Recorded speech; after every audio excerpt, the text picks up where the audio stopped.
j'espère que vous allez bien. On se retrouve aujourd'hui dans une nouvelle vidéo pour pouvoir partager avec vous du coup mon deuxième accouchement à domicile.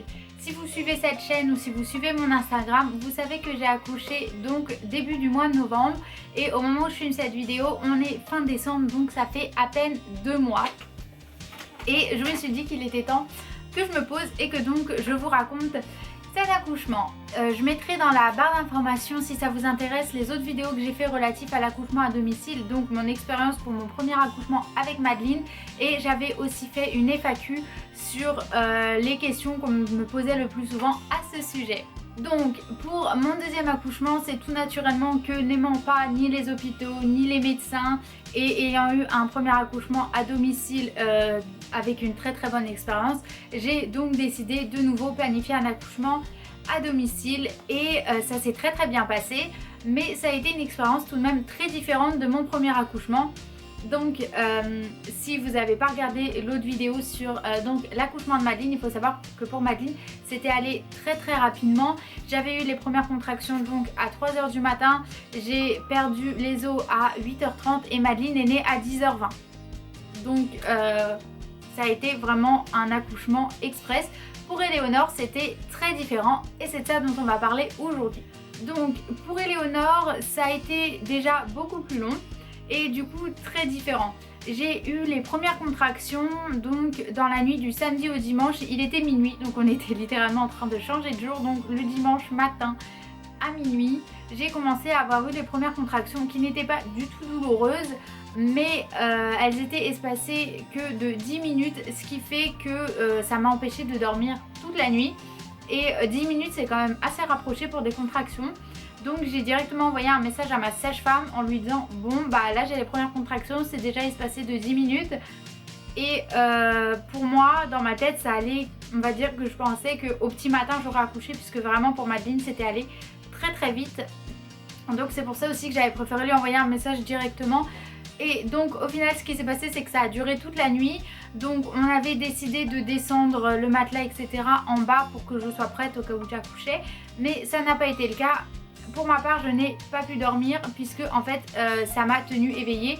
J'étais donc très fatiguée au matin. Si vous ne le savez pas déjà, quand je ne dors pas je suis très grincheuse. Vraiment je suis comme un enfant. Si j'ai pas 8 à 10 heures de sommeil je suis grincheuse. C'est assez difficile pour moi. Donc ça a continué comme ça aussi toute la matinée et à vrai dire rien n'a vraiment bougé. Ça a toujours été espacé de 10 minutes quasiment toute la journée. Ça a commencé à s'intensifier on va dire vers la fin d'après-midi. Donc vers 4h30 on a décidé de demander à des amis s'ils pouvaient garder Madeline pour nous, puisque je sentais que ça a commencé petit à petit à s'intensifier.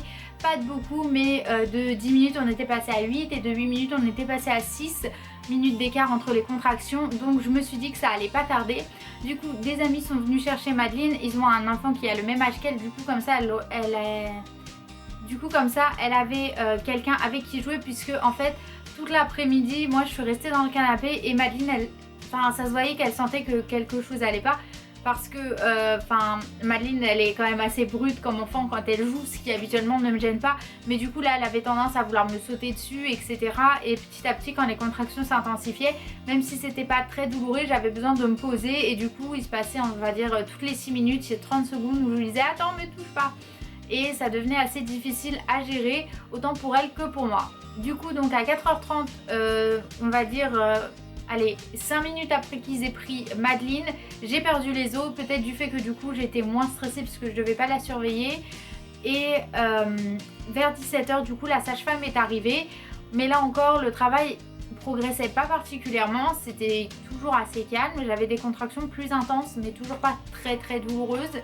Et donc ma sage-femme est partie faire une sieste juste au cas où le travail continuerait comme ça pendant encore des heures, histoire d'être en forme, puisque du coup elle aussi avait peu dormi la nuit précédente du fait que je l'ai prévenue à minuit 30 que je commençais à avoir des contractions. Et on est resté comme ça jusqu'à 18h30 où là le travail a commencé à devenir vraiment intense et douloureux. Du coup là c'était vraiment des contractions beaucoup plus rapprochées, beaucoup plus difficiles à supporter. C'était pas insupportable mais c'était déjà beaucoup plus douloureux. J'ai senti que là ça y est, le gros du travail commençait. Donc c'était espacé d'un petit peu moins de 5 minutes. Donc c'était vraiment éprouvant. Et ça a duré comme ça jusqu'à 19h30 du coup pendant une bonne heure et ça progressait pas. Suite à ça, ma sage-femme m'a demandé si je voulais aller me mettre dans l'eau chaude histoire d'essayer de faire quelque chose de différent et de détendre les muscles. Du coup c'est ce qu'on a fait et en fait ça a fonctionné instantanément. Je me suis assise dans la baignoire et au bout de 2 minutes j'ai senti qu'elle commençait à pousser. Du coup j'étais là genre bon, et du coup elle m'a demandé si je voulais sortir. Je suis restée on va dire encore 1 ou 2 minutes histoire d'être bien détendue. Je me suis dit que ça pourrait faire du bien et que du coup ça faciliterait le travail. Donc à 7h45 je suis sortie de la baignoire et du coup là j'ai eu la première vraie poussée et à 8h10 Éléonore était née.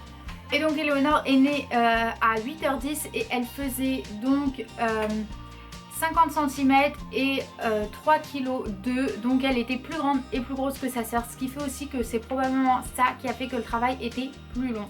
Ça a été plus long aussi du fait que j'étais beaucoup plus fatiguée. Pour Madeline, comme ça a commencé en milieu de nuit et que c'était pas douloureux et que je m'étais couchée beaucoup plus tôt aussi, j'avais dormi, du coup j'étais en forme. Or que pour Éléonore, j'avais pas dormi de la nuit et du coup j'étais très fatiguée. Pour vous dire, quand on est arrivé sur les coups de 18h, 18h30, en fait à chaque contraction c'était ça qui me réveillait. En fait j'étais dans les bras du coup de mon conjoint et je m'endormais. Vraiment, j'étais en train de m'endormir. La seule chose qui me réveillait à chaque fois c'était le fait d'avoir des contractions. Du coup j'avais des contractions tout en étant à moitié endormie. J'en pouvais plus et du coup je pense que c'est ça aussi qui a fait que que ça a été beaucoup plus long. Le fait que je manquais d'énergie et que du coup j'étais pas active dans mon travail si on peut dire.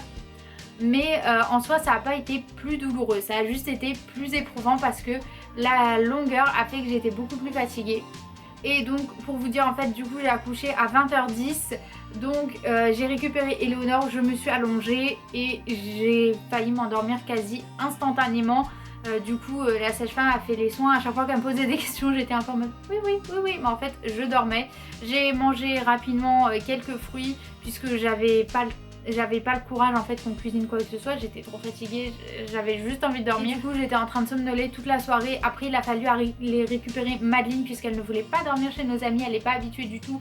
Donc vers 23h Madeline est rentrée à la maison et on l'a montée au dodo et je me suis endormie quasi instantanément puisque je n'en pouvais plus vraiment. Je pense que le plus difficile de cet accouchement ça a été en fait la fatigue. Vraiment pour moi c'est...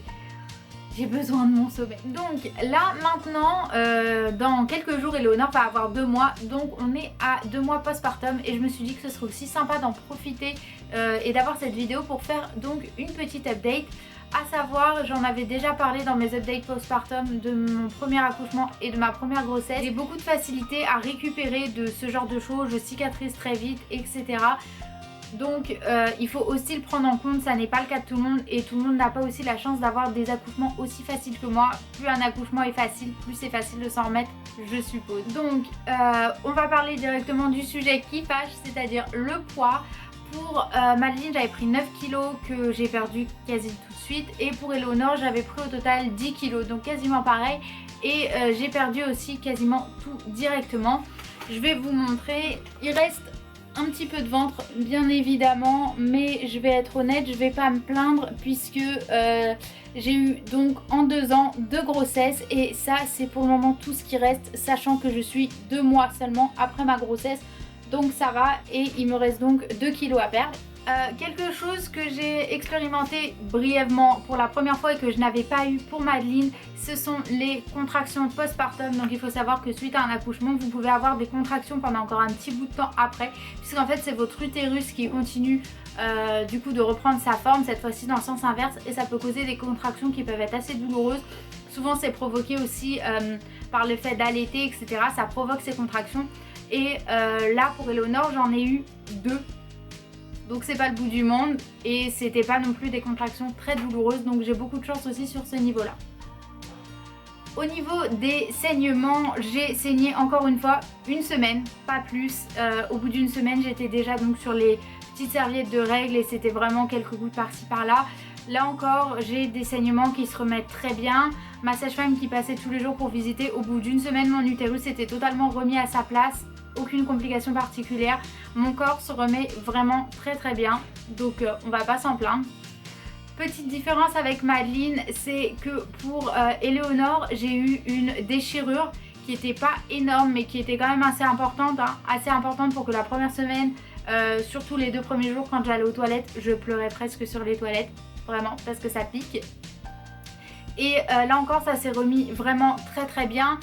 Petite astuce pour ce genre de petits bobos, la lavande vraie en huile essentielle qui guérit et cicatrise tous les bobos, et avec de l'argile verte en cataplasme. C'est vraiment, enfin, ça sauve la vie quoi, et ça aide à cicatriser beaucoup plus vite. Pour Madeline on en avait mis aussi un peu parce que elle c'était pas une déchirure, mais en sortant en fait elle m'avait griffé tout l'intérieur avec ses petits ongles. Super, très agréable. Et donc là encore j'avais mis de la lavande et de l'argile verte et ça facilite vraiment la cicatrisation. Donc là pour le coup au bout d'une semaine la déchirure était totalement remise et ressoudée, donc c'est super. Et là on est à 2 mois postpartum, du coup je peux en parler. Au niveau de la perte de cheveux, j'avais pas du tout expérimenté pour Madeline, au contraire mes cheveux étaient repartis d'aplomb.